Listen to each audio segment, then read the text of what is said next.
So hello students, this is Shubham Sharma once again in front of you. So this is day 12 of your English speaking course. So 30 days, 30 videos. तो after watching this video, please subscribe जरूर करिएगा, like जरूर करिएगा, so that कि हम आगे भी आपको ऐसी वीडियोस वगैरह फॉरवर्ड करते रहे, ठीक है? So use of can could. देखिए बहुत ही अच्छा एक टॉपिक है यूज ऑफ कैन कुड. अब कैन का एक्चुअल में मीनिंग क्या होता है? कैन का अगर हम हिंदी में मीनिंग देखें तो इसका मतलब होता है सकना, मींस सकता है. Is it clear? मींस देखिए जरा, तो कैन एक्चुअली में हम यूज करते हैं एबिलिटी को शो करने के लिए, या फिर हम अपनी किसी स्ट्रेंथ को, ठीक है, या फिर किसी काम को करने का हमारे अंदर कॉन्फिडेंस होता है. तो देखिए अगर मैं ये कहूं कि मैं इस काम को कर सकता हूं, मैं 50 किलो वेट उठा सकता हूं, ठीक है, मैं रोज 5 किलोमीटर दौड़ सकता हूं, ठीक है, मैं ये सवाल हल कर सकता हूं, ठीक है, मैं इस काम को आसानी से कर सकता हूं, मैं उस आदमी को पीट सकता हूं, हरा सकता हूं. तो एक्चुअली में क्या है कि दीज आर द सेंटेंसेस जिनमें जिनमें एक चीज कॉमन है कि सभी में मैं अपनी किसी ना किसी स्ट्रेंथ, कैपेसिटी, ठीक है, या फिर एबिलिटी की बात कर रहा हूं. तो जहां पर आप किसी भी काम को करने में समर्थ हैं, कैपेबल हैं, तो वहां पर हम कैन यूज करते हैं, ठीक है. तो जैसे कुछ एग्जांपल्स मैं आपको देना चाहूंगा.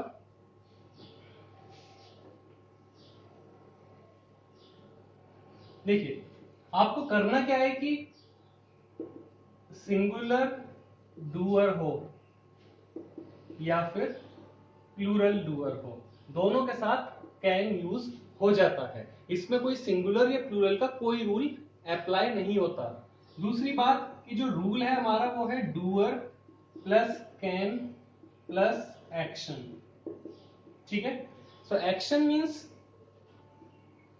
Base form of verb. हम base form of verb means first form use करेंगे इस एक्शन की, फर्स्ट फॉर्म. क्लियर? तो बहुत ही इजी तरीके से मैं आपको सिर्फ 5 सेंटेंस समझाऊंगा and you can speak these sentences again and again so that कि आप फ्लुएंसी में आ जाएं, ठीक है. तो जैसे कि बड़ा सिंपल सा रूल है, रूल यहां लिखा रहने देते हैं. चलिए मैं एग्जांपल, जैसे मैं कहूं कि मैं तेज दौड़ सकता हूं, तो आई, आई कौन है हमारा? डूअर. आई कैन, एक्शन क्या है? दौड़ने का काम, run. I can run fast. She can run fast. We can run fast. A tiger can run fast. Clear? She and her friend can run fast. तो इट मीन्स एवरी टाइम मैंने doer को change किया है but मैंने sentence को same रखा है so that कि आप दिन भर में 10-15 बार इन सेंटेंसेस की प्रैक्टिस कर सकें. Next sentence, he is very strong. अगर हम कहें कि वो बहुत ताकतवर है, he is very strong, he can lift 50 KG. वो 50 किलो आसानी से उठा सकता है. He can lift 50 KG. Clear? तो बड़े सिंपल से सेंटेंस हैं. नेक्स्ट देखिए, Mohit is very intelligent. Mohit is very intelligent. he can he can solve this sum easily. I hope कि सेंटेंसेस आपको क्लियर हुए होंगे, ठीक है. तो रिमेंबर कि आपको सिर्फ कैन यूज करना है और आप हर जगह कैन यूज नहीं करेंगे. जहां सिर्फ किसी तरीके की आपकी एबिलिटी, कैपेसिटी, ठीक है, या आपकी स्ट्रेंथ या फिर आपका कोई कॉन्फिडेंस है, तो वहां पर आप कैन यूज करिएगा, ठीक है. प्रेजेंट में हम यूज करते हैं कैन, प्रेजेंट जो अब चल रहा है, ठीक है. तो चलिए अगर हम इसी के पास्ट में यूज करते हैं,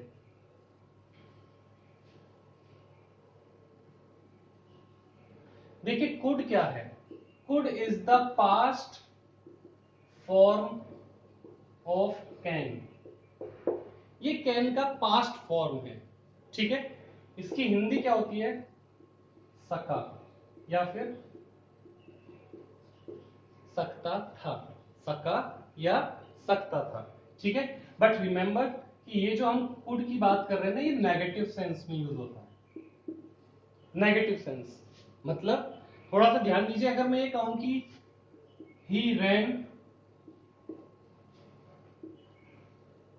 वेरी फास्ट, वो बहुत तेज दौड़ा, but he could not win the race. Clear. तो कोई काम हमारा नहीं हो पाया, होते होते रह गया, तो उसमें हम कुड प्लस ये जो नॉट है इसे यूज करते हैं, ठीक है। जैसे एक एग्जांपल और आप देखिए, जैसे हम ये कहें कि she worked very hard but she could not get first position, कि उसने बहुत मेहनत की लेकिन उसे फर्स्ट पोजीशन नहीं मिल सकी। तो इस तरीके के जो सेंटेंसेस हैं वहां पर हम कुड यूज करते हैं, ठीक है। कुड यूज किया जाता है पास्ट में, ठीक है। प्रेजेंट में यूज किया जाता है कैन। तो नेक्स्ट टाइम आप इन सेंटेंसेस की प्रैक्टिस करिएगा, ठीक है। जैसे अगर हम कैन के सेंटेंस कहें तो कैन की सेंटेंस की प्रैक्टिस क्या है, I can do this, I can run very fast, he can he can run very fast, he can lift this box, he can sing very well, ठीक है। I can speak French language, ठीक है। she can speak German language। तो these are the sentences। आप can की अच्छे से अच्छी प्रैक्टिस करिए। could past में यूज किया जाता है। तो चलिए फिर नेक्स्ट सेंटेंस की तरफ चलते हैं। आज नेक्स्ट रूल भी हमारे पास,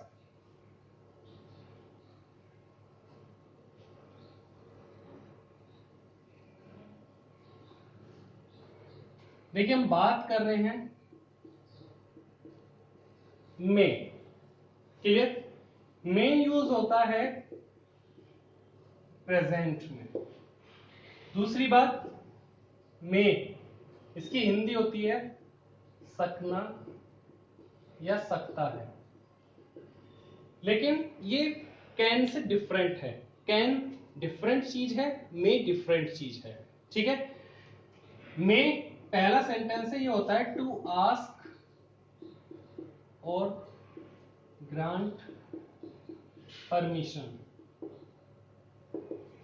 हम किसी से कोई परमिशन मांग रहे हैं, ये किसी को परमिशन दे रहे हैं, तो वहां पर में यूज होता है, ठीक है।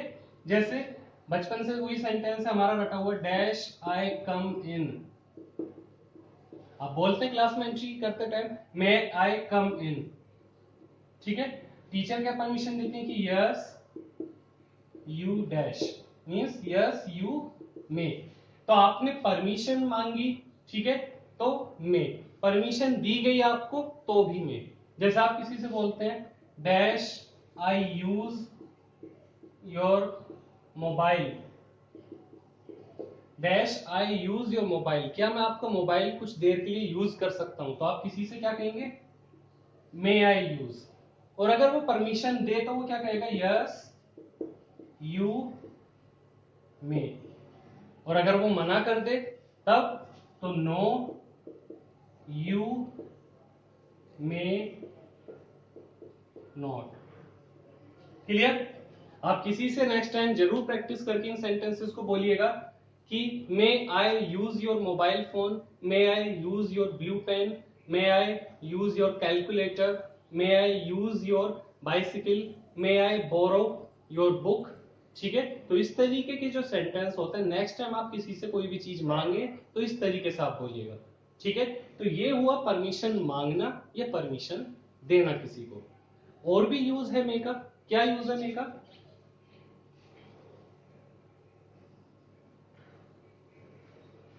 देखिए मे का यूज किया जाता है किसी के लिए विश करना, ठीक है।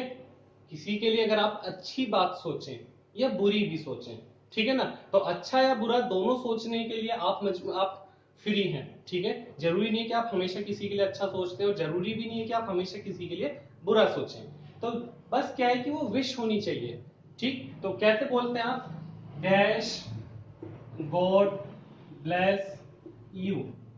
और अगर आप इसे रिटन में कहीं लिखा हुआ देखेंगे तो रिटन में लास्ट में आता है मार्क ऑफ एक्सक्लेमेशन, ठीक है, मार्क ऑफ एक्सक्लेमेशन, ठीक।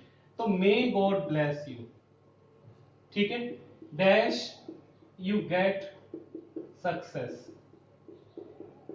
आपने किसी से बोला आप सफल हो जाएं, तो मे यू गेट सक्सेस। आप किसी से कहें कि आपको फर्स्ट प्राइज मिले, तो क्या बोलेंगे, dash you get first prize. तो कैसे बोलेंगे, may you get first prize. Clear. और किसी से क्या बोल सकते हैं, ये तो हुआ कि आप अच्छा सोच रहे हैं किसी के बारे में। अगर आप बुरा सोचने लग जाए किसी के बारे में तो क्या बोलते हैं, dash he fall into a pit. आपकी किसी से लड़ाई हो गई, आप बहुत गुस्से में, जो कि गलत बात है, ठीक है। गुस्सा कभी नहीं होना चाहिए, because anger is the best enemy. आपका सबसे बड़ा दुश्मन आपका खुद का गुस्सा ही है। तो फिर भी अगर आप गुस्सा हो गए, आपने किसी के लिए कुछ गलत शब्द कहने शुरू किए, तो आप बोलते हैं कि dash he fall into a pit, कि भगवान करे वो गड्ढे में गिर जाए। तो आप कैसे बोलेंगे, मे ही फॉल इनटू अ पिट, ठीक है। या फिर आपकी और भी ज्यादा लड़ाई होगी किसी से, ठीक है, तो क्या बोलते हैं, डैश ही लूज हिज मनी।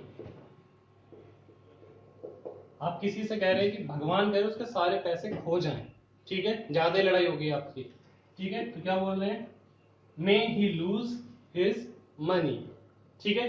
तो याद रखिए कि ये एक तरीके से आप किसी के लिए विश कर रहे हैं, और ये जो है आपके, ये जो दो सेंटेंस हैं, ये कहीं ना कहीं एक तरीके से कर्स हैं, आप किसी के लिए गलत कह रहे हैं, ठीक है।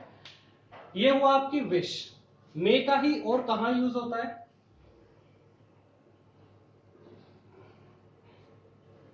देखिए मे का और एक यूज होता है जहां पर हम किसी तरीके की पॉसिबिलिटी की बात करते हैं। पॉसिबिलिटी, पॉसिबिलिटी मतलब किसी काम के होने के चांसेस हाँ या ना में हो। मतलब ज्यादातर तो आपको चांस लग रहे हैं, मोस्टली तो आपको चांस लग रहे हैं कि वो काम हो जाएगा, फिर भी आप श्योर नहीं हो, ठीक है। तो जहां पर मतलब क्या है कि 70-30 का रेशो, 70% तो आप श्योर हैं और 30% अभी तक कुछ भी आपका क्या है, मतलब अनश्योर, आप श्योर नहीं है उस चीज के लिए, ठीक है। तब ये कैसे सेंटेंस, आपने देखा कि there are black clouds in the sky. आपने बोला आसमान में काले बादल हैं, तो ऑब्वियसली आप किस चीज की संभावना जता रहे हैं, आप कह रहे हैं इट मे रेन सून। हालांकि आप पूरी तरीके से श्योर नहीं है कि बारिश हो ही जाएगी, हो सकता है कि हवा तेज चल जाए और ये बादल उड़कर चले जाएं, लेकिन आप इस वक्त लगभग लगभग 60-70% श्योर हैं कि बारिश हो सकती है। तो जब किसी चीज की सिर्फ एक संभावना होती है, ठीक है, तो क्या लगाते हैं वहां पर मे। जैसे आप क्या कह रहे हो, he is an average student. आपने किसी के लिए कहा कि वो एक एवरेज स्टूडेंट है, ही डैश पास, वो पास हो सकता है। तो यहां पर हम उसकी कैपेसिटी की बात नहीं कर रहे हैं, हम उसकी एबिलिटी की बात नहीं कर रहे हैं, हम सिर्फ इतना कह रहे हैं कि एवरेज स्टूडेंट है, पास हो सकता है। मतलब श्योर आप भी नहीं है, लेकिन फिर भी आप कह रहे हैं कि वो हो सकता है कि पास हो जाए। तो जहां पर हम किसी चीज की सिर्फ और सिर्फ एक पॉसिबिलिटी, संभावना व्यक्त करते हैं, वहां पर हम मे यूज करते हैं, ठीक है।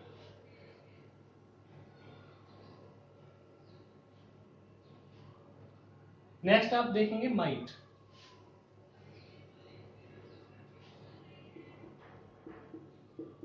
देखिए माइट क्या है, might is the past form of, past form of May.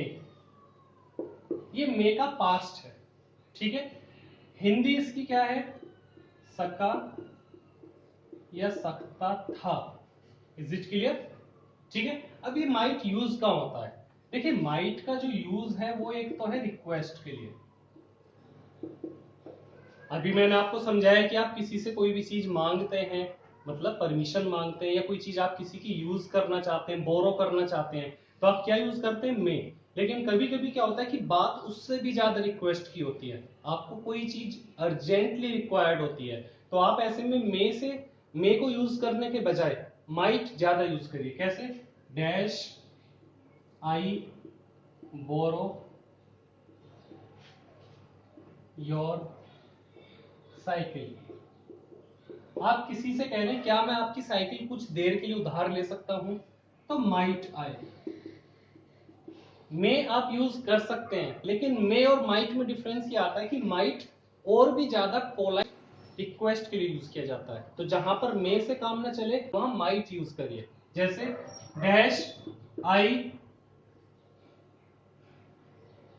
Use your notes. क्या आपने जो नोट्स वगैरह बनाए हैं, क्या मैं उन नोट्स को यूज कर सकता हूं? ठीक है, तो might I use your notes. Clear? तो चलिए बस इसका लास्ट यूज की तरफ चलते हैं माइट के। देखिए माइट यूज किया जाता है कहां पर? जहां पर हम किसी तरीके की फार पॉसिबिलिटी, दूर दूर तक किसी काम के होने के चांसेस आपको नहीं लग रहे हैं, बस एक संभावना है। ठीक है, संभावना मतलब ये नेगेटिव सेंस में होता है, आपको इसमें श्योर होता है कि ज्यादातर तो श्योर होता है कि ये काम शायद नहीं होगा। ठीक है, जैसे आप कह रहे हो द स्काई इज क्लियर, आसमान तो साफ है, फिर भी आप कह रहे हो सकता है बारिश वगैरह हो जाए। ठीक है, इट माइट रेन, हो सकता है बारिश हो जाए। ठीक है, तो द स्काई इज क्लियर, आसमान साफ है फिर भी बारिश हो सकती है, तो दूर दूर तक वैसे कोई चांस नहीं है, सिर्फ एक 2% जो चांस है आपके, उसकी वजह से आप माइट यूज करते हो। ये जैसे my friend did not inform me, आप कह रहे हैं मेरे दोस्त ने मुझे कोई इंफॉर्मेशन तो दी नहीं है, ठीक है, बट ही माइट कम। आप कह रहे हैं कि मेरे दोस्त ने बताया नहीं कि वो आने वाला है या नहीं आने वाला है, फिर भी हो सकता है वो आ जाए, तो आप सिर्फ एक दूर की उम्मीद जता रहे हैं कि वो मेरा दोस्त आ भी सकता है और नहीं भी आ सकता है। तो these are the sentences. So students watch this video again and again so that की all the rules are very much clear to you. If you have any suggestion, any complaint, you can simply write in the comment box. Otherwise, please give me a like. ठीक? And then these rules are very simple. Practice them again and again. And practice comes by speaking. आप याद रखिए the course name is 30 days 30 videos. Speak English in 30 days. तो obviously ये तभी possible है when you try to communicate with your friend, when you try to communicate with the member of your family in English. और ये बहुत ही simple sentences हैं, दिन भर में 20-25 sentences you can speak with your friends. Clear? So thank you very much. I'll be waiting for your likes. Thank you. God bless you.